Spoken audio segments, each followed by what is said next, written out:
শিক্ষার্থী এবং পুলিশের সংঘর্ষে রীতিমতো রণক্ষেত্র এলাকা বাড্ডা থেকে রামপুরাগামী যেই সড়ক, এই প্রগতি সরণের এই অংশটুকু, এবং যেটা দেখতে পাচ্ছি শিক্ষার্থীদের সঙ্গে মুখোমুখি অবস্থানের এক পর্যায়ে কিন্তু পুলিশকে ধাওয়া দিয়ে তারা এখানে একটি বেসরকারি বিশ্ববিদ্যালয় রয়েছে কানাডিয়ান ইউনিভার্সিটি, এর ভেতরে কিন্তু সে একরকম পুলিশ ঢুকে গেছে। বাইরে থেকে শিক্ষার্থীরা এখন ইটপাটকেল নিক্ষেপ করছে।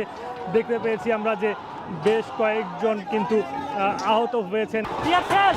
মুখে লাগছে? আমি এখানে সামনে ছিলাম, গুলি মারতেছে ভিতর থেকে, আমাদেরকে গুলি করা হচ্ছে।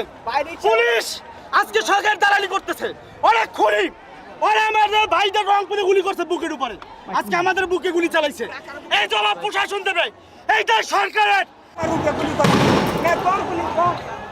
কিছুক্ষণ পর পর গুলির শব্দ আসছে এবং এখানে ইটপাটকেল পাল্টাপাল্টি নিক্ষেপ করা হচ্ছে। এই বিশ্ববিদ্যালয়ের যে ভবনটি সেটিকে ঘিরে আসলে মূলত শিক্ষার্থীরা সমান ইটপাটকেল নিক্ষেপ করে চলেছে। আর যেটি দেখতে পাচ্ছি আমরা যে এই পুরো সড়কটি ওইদিকে কেউ হয়তো রাস্তায় কিছু একটার উপর আগুন ধরিয়ে দিয়েছে, ফলে ধোঁয়া একদম আচ্ছন্ন হয়ে গেছে যতটুকু চোখ যায়। এবং এর দুই পাশে আমরা সকাল থেকে যারা দেখেছি যে আসলে যানচলাচল এমনিতেই কম ছিল, তার উপর এখন আসলে এই পরিস্থিতির কারণে এই সড়কটি পুরোপুরি বন্ধই রয়েছে বলতে হবে। এবং সেখানে উৎসুক জনতা যেমন রয়েছে, তরুণ কিশোরদের একটা উপস্থিতি কিন্তু দেখা যাচ্ছে।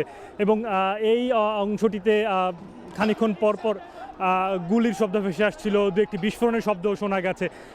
ফলে সার্বিকভাবে এখানকার পরিস্থিতি এখন রীতিমতো উত্তপ্ত। পুলিশ সদস্যরা ভেতরে অবস্থান করছেন, বাইরে উত্তেজিত শিক্ষার্থী এবং অন্য যারা রয়েছেন তাদের অবস্থান, এবং ইটপাটকেল নিক্ষেপ চলছে রীতিমতো।